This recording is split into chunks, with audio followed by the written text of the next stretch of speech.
Now to the White House, where Press Secretary and the White House National Security spokesperson are talking about those unidentified objects. Let's listen in. The issue of high-altitude, low-speed craft.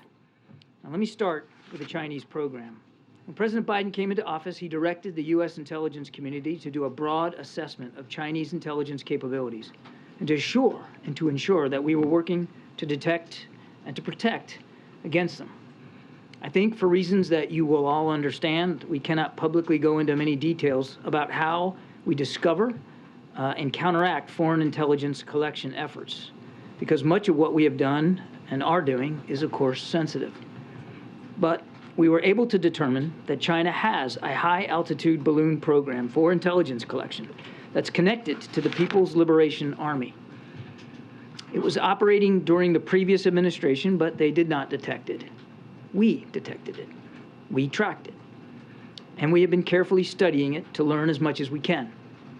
We know that these PRC surveillance balloons have crossed over dozens of countries on multiple continents around the world, including some of our closest allies and partners. We assessed that at this time, these balloons have provided limited additive capabilities to the PRC's other intelligence platforms used over the United States.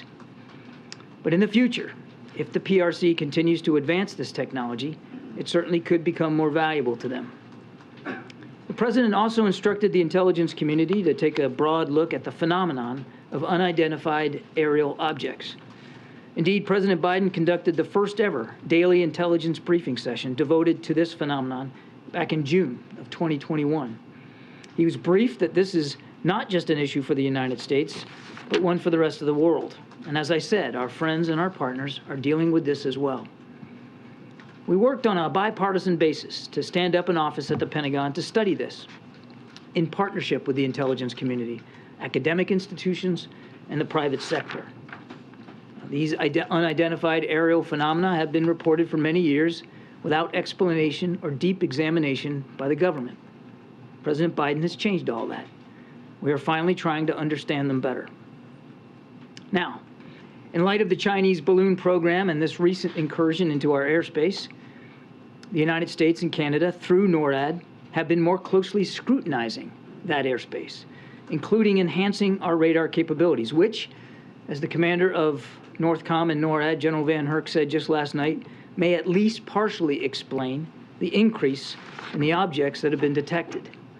Slow-moving objects at high altitude with a small radar cross-section are difficult to detect on radar. Even objects the size of the Chinese spy balloon, which had a payload the size of roughly 3 school buses, were not picked up by previous administrations or other countries. We also know that a range of entities, including countries, companies, research, and academic organizations, operate objects at these altitudes for purposes that are not nefarious at all, including scientific research. That said, because we have not yet been able to definitively assess what these most recent objects are, we acted out of an abundance of caution to protect the security, our interest, and flight safety. In Saturday's case, we acted in consultation with the Canadian government, the President speaking personally with Prime Minister Trudeau. The spy balloon was, of course, different because we knew precisely where that was. As we have said, we do not assess that these most recent objects posed any direct threat to people on the ground, and we are laser focused on confirming their nature and purpose, including through intensive efforts to collect debris in the remote locations where they have fallen. In each instance, we have followed the same basic course. We assessed whether they posed any kinetic threat to people on the ground. They did not. We assessed whether they were sending any communication signals. We detected none. We looked to see whether they were maneuvering or had any propulsion capabilities. We saw no signs of that. And we made sure to determine whether or not they were manned. They were not. We did, however, assess that their altitudes were considerably lower than the Chinese high-altitude balloon and did pose a threat to civilian commercial air traffic. And while we have no specific reason to suspect that they were conducting surveillance of any kind, we couldn't rule that out. That is why the President, at the recommendation of the Secretary of Defense, the Chairman of the Joint Chiefs of Staff, and the NORTHCOM NORAD commander, gave the order to shoot them down. These missions were completed successfully and safely. Efforts are actively underway right now at all sites to find what is left of those objects so that we can better understand and communicate with the American people what they are. I think it's important to remind the objects in Alaska and Canada are in pretty remote terrain, ice and wilderness, all of that making it difficult to find them in winter weather. The object over Lake Huron now lies in what is probably very deep water. So outside of recovery operations, what are we doing? Well, first, we are continuing to monitor. There are no active tracks today, but the professionals at NORAD will continue to do their important work. Secondly, we are consulting with allies and partners on the challenge of identified aerial phenomenon and how we can all work together to deal with that challenge. The President has directed the Secretary of State, Secretary of Defense, and the Director of National Intelligence to engage with their relevant counterparts to share information and to try to gain their perspectives as well. Again, this is an issue that affects everybody around the world. Third, we will continue to brief members of Congress and relevant state leadership on what we are doing and what we learn. The President has made this a very top priority. We have, over the course of just the last few days, and certainly over the course of last week, reached out to inform and brief members of Congress and relevant state governors of the operations that we were conducting and of the recovery operations that are underway. We've also kept Congress briefed generally on this issue of Chinese surveillance balloons, including classified briefings last August. And last week, administration officials provided classified briefings for all senators and all members of the House of Representatives on the PRC surveillance balloon. We fully expect and anticipate and support the ability to continue these briefings in the days ahead. And fourth, the President, through his National Security Advisor, has today directed an interagency team to study the broader policy implications for detection, analysis, and disposition of unidentified aerial objects that pose either safety or security risks. Every element of the government will redouble their efforts to understand and mitigate these events. And I'm happy to take some questions. John, if the objects don't pose a military threat and they don't pose a threat to anybody on the ground, why shoot them down? Particularly because the military is routinely monitoring radar blips and such. I kind of covered that in the opening statement. Two real reasons here. First, there was a very real potential risk to civilian air traffic. The one shot down on yesterday, was about 20,000 feet, and the two shot down Friday and Saturday were at about 40,000 feet. And as you know, transcontinental air traffic is roughly around 30,000 feet. It depends, of course, on weather. And so because we assessed that they weren't manned and weren't being controlled, therefore left to atmospheric conditions, the real risk to safety of flight was a problem.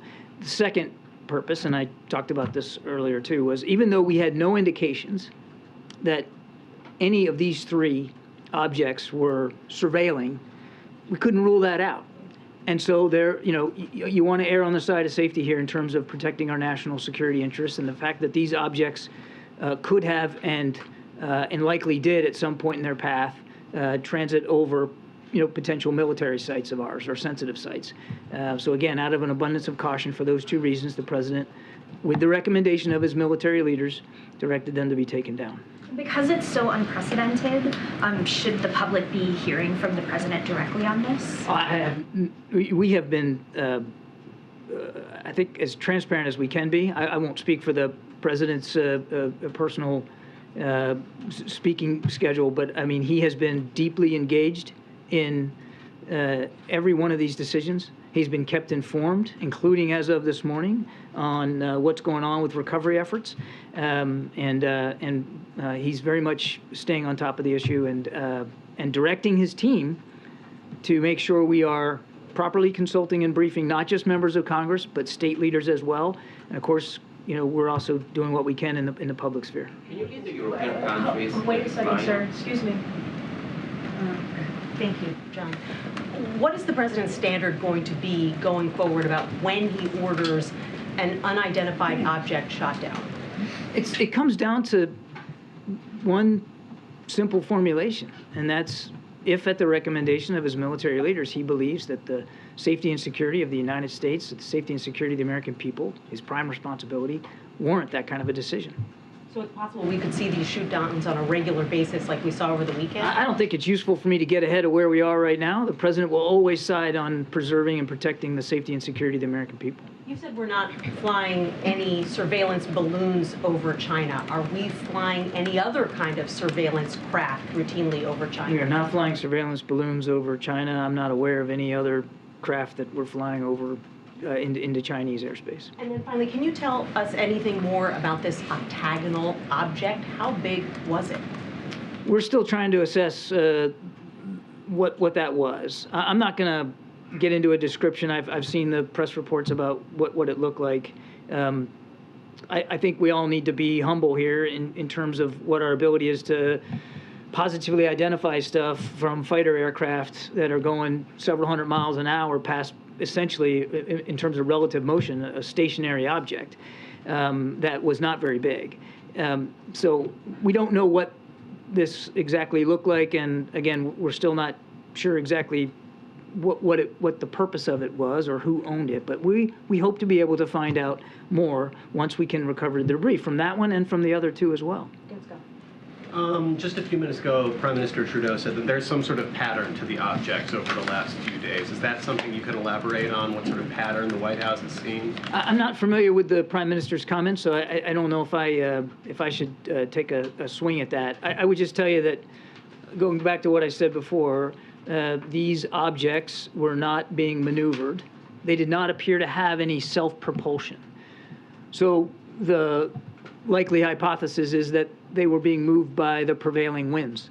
And maybe perhaps that's what the Prime Minister is talking about. I don't want to speak for him, but certainly as the prevailing winds, particularly at that altitude, go west to east across the North American airspace, I mean, there was a general common movement in that regard. And you spoke at the top about kind of reassessing radar given what happened with the initial balloon. Can you give us a sense, can we expect, should we assume that this is the regular number of these objects over the United States, that they've always been there and they just haven't been looked at the same way? Or is there any reason to expect that this is more than usual that are flying over? So two thoughts there. I mean, I think we can all get our heads around the fact that there are sometimes things floating at high altitudes for various purposes. As I said, scientific research, weather balloons, all manner of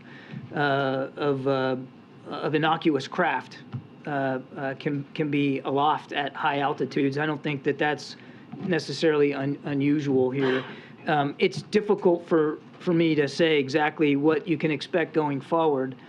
One of the reasons that we think we're seeing more is because we're looking for more. As you heard General Van Herk mention last night, they have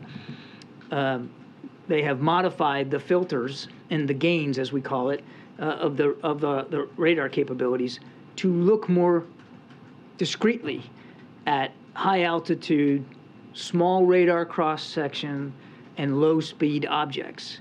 And so if you do that, anybody that's operated a radar will know you can set the parameters, and if you set the parameters in such a way that to look for a certain something, it's more likely that you're going to find a certain something.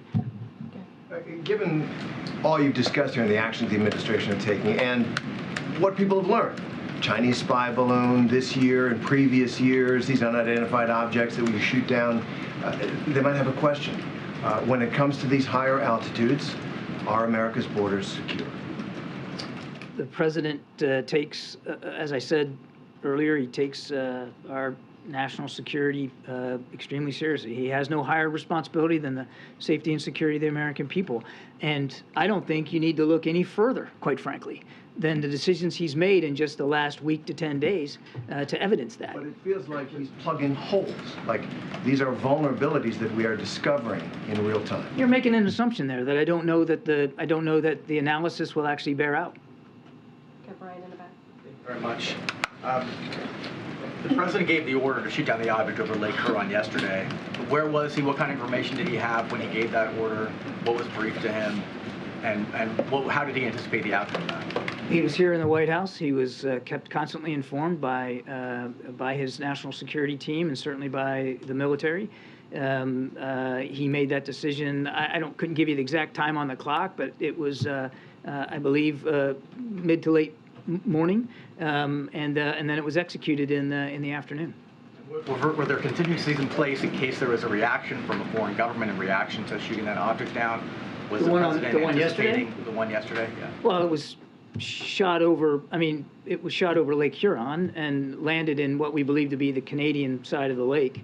So we were obviously in constant communication and consultation with our Canadian counterparts, and they are, rightly because of where we think it splashed down. I mean, they're sort of in concert with the U.S. Coast Guard, but they are also involved in trying to locate the debris right now. But there was good communication with our Canadian allies. Signs of a foreign government taking a special interest in that object from yesterday? No. Reacting in an unusual way? No. Good. SV in the back. Thanks. John, two questions. One, you mentioned early on that the China balloon might have been giving limited additive capabilities. I assume you're meaning onto their satellite surveillance. Can you specify what exactly it's getting from a balloon that they're not getting from orbiting satellites that go over us like dozens of times? With the caveat that we haven't fully recovered everything, though we have recovered some things from the bottom of the Atlantic, and we're analyzing that. But with that caveat that we don't know exactly what this balloon was surveilling or what its capabilities were. So just in general, and that is an important caveat that I'd like you to remember. When you are at a lower altitude than space, you could perhaps get a better fidelity of imagery, for instance, of things on the ground. When you are not moving at the speed of a satellite, and therefore, only getting seconds over a site, when you can maneuver left, right, slow down, speed up, like this thing could, then you can loiter. If you can loiter, you can soak in a little bit more. You can spend more time over a sensitive site. Some of their satellites are in geostationary orbit. I mean, they're just sitting there gathering signals intelligence, right? So what is the benefit? I mean, is it just to see what kind of fidelity? We're going to learn more. I'd rather not go into any more detail than that right now. We're going to learn more.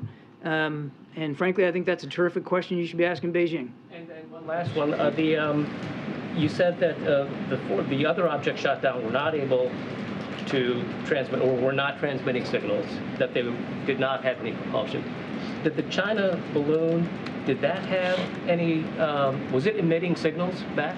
I'm not going to go into more detail about the capabilities of that. We are going to be studying it and analyzing it.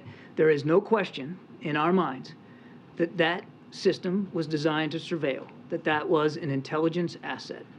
I'll leave it there.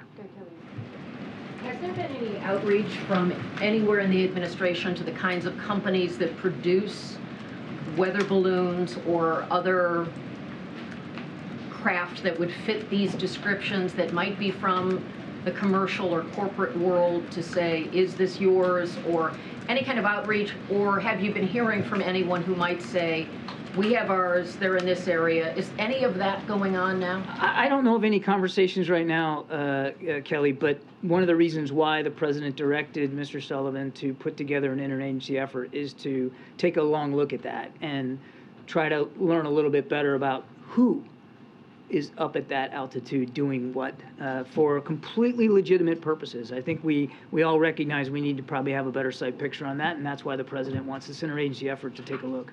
And what kind of intelligence might be happening in terms of the diplomacy that's going on or whatever, if these are state-owned objects? I'm not sure I understand what you mean. Is there a network of conversations that might be happening where someone might be able to say, based on this octagonal description, that, hey, that sounds like the so-and-so? I mean, is there some conversations that are happening that might be able to give us some descriptions? I mean, the short answer to your question is yes, and I talked about that in my opening statement. The president also directed Secretary Blinken, Secretary Austin, Director Haynes to have these kinds of conversations with our allies and partners around the world, to share with them what we're learning, but also to get their perspectives. The Chinese were quick to say it's ours, but it was for commercial purposes. Yeah, again, we're going to have those kinds of conversations with our allies and partners to see what kind of experiences that they have had, what we can learn from them, what perhaps they can learn from us. And are we still with object, or can we call them balloons? Still with object. And just to follow up on Kelly's question, And I won't mess that up today. on the corporate angle, is there any expectation that this is going to affect the executive order on surveilling the U.S. companies and what they're doing in China and their I know of no operations such there? change to that executive order. Okay, and then is there, and you said a moment ago that there's no knowledge of a U.S. balloon or other craft over Chinese territory, just being cognizant of the fact that China has a different definition of what their territory is than the United States. Is there any U.S. surveillance aircraft over Taiwan, over the South China Sea that would fit into that? There is no U.S. surveillance aircraft over Chinese in Chinese airspace. Okay, even Chinese claimed airspace. There is no U.S. surveillance aircraft in Chinese airspace. Okay, and then just finally, is there any new formal approach that's being developed as far as how you're going to deal with these things on a systematic basis going forward? Is there a Well, review?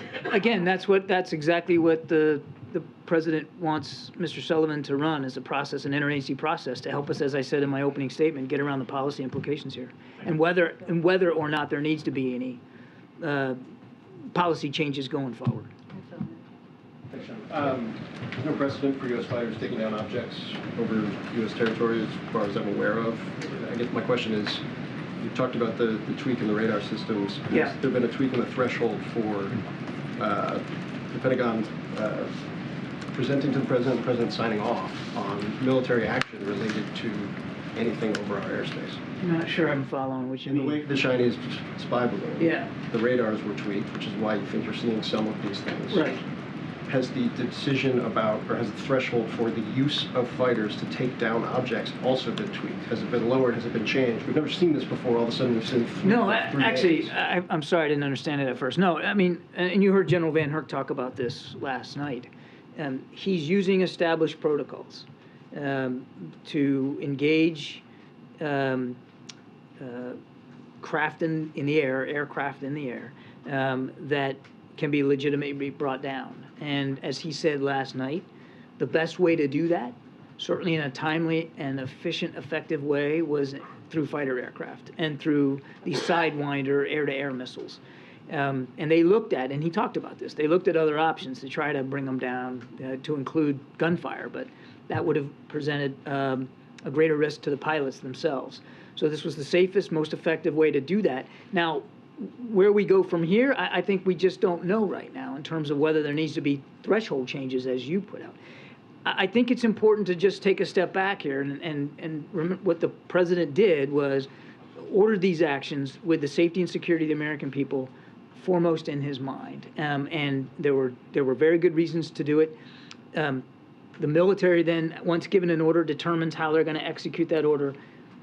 General Van Herk decided that the best way to do this was with Sidewinder missiles and fighter aircraft. And just to quickly put a sharper point on it, this isn't reactive to the Chinese spy balloon in the sense of there was political pressure, and so we are going to act quickly to take down any objects over our airspace because of the pressure that came from, say, Republic. These were decisions based purely and simply on what was in the best interest of the American people. Thanks, John. John, does the U.S. government have video or imagery of these latest intercepts, and will you guys be releasing it? You'd have to talk to DOD about that, Jackie. I don't know what kind of imagery might exist, and they'd be the ones to talk about whether they're releasable or not.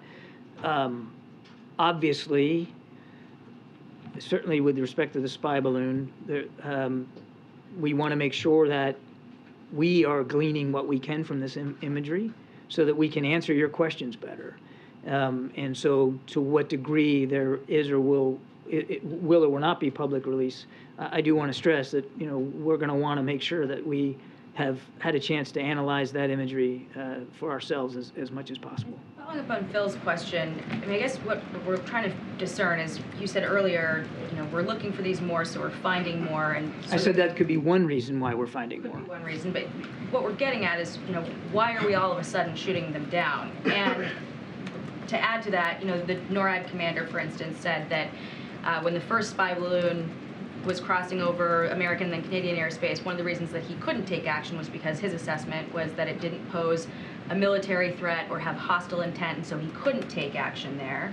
It seems like maybe that protocol has changed, or his ability to make that call where there is not an imminent threat militarily or physically might have changed. So can you explain to us what changed? Why are we shooting them down all of a sudden? I kind of feel like I took care of that in my opening statement, but I'm happy to revisit it. I mean, really two reasons here. And these are certainly in both cases, they're different. I mean, I think we need to separate the Chinese spy balloon. We knew what it was. We knew where it was going. We knew what it was trying to do. And by not taking it down, I mean, that was also a huge payload. Like I said, the size of 3 school buses. So really the option of shooting that down over land wasn't a legitimate option, because somebody really could have gotten hurt. And we used the time available to us, knowing what this thing was all about. We used that time to study it, to learn from it, to collect on it, then taking it down at the earliest opportunity in the water. And we have retrieved some of that debris off the bottom, and we're studying that. Hang on a second, I'll be right there. So let's separate that from these other 3. And these other 3, what are some of the differences? Altitude's a big difference. Is that the threshold now? A risk to civilian aircraft? Let me get through this, and then altitude's different. The Chinese spy balloon was at 60,000 plus, well outside commercial air traffic concerns. These 3 were right on the border of it, so there was a legitimate concern there. Chinese spy balloon, we knew exactly what that thing was, and we knew what it was trying to do, and we saw it, Jackie, as it slowed down, sped up, maneuvered a little bit, trying to get a look at what we believe to be sensitive military sites. These other 3, they didn't have propulsion, they weren't being maneuvered, it was basically they were being driven by the wind. We don't know for sure whether they had a surveillance aspect to them, but we can't rule it out. So there was enough uncertainty there that, again, out of an abundance of caution, doing the prudent thing, the president directed that they get taken down. And I get where you're going. Is this the standard going forward? And we're gonna dive into this. We're gonna learn from these 3 events. We're gonna continue to study what happened. We're gonna have an interagency effort that helps us get around the policy implications here, and we'll see where this goes. But bottom line for President Biden is, you gotta do the right thing for the American people, for our safety and security. Is it strange that no one's claimed these yet as theirs? I can't say whether that's strange or not, since we're sort of in uncharted territory here, no pun intended. But we don't know, and I suspect that. Go ahead. I'm basically done.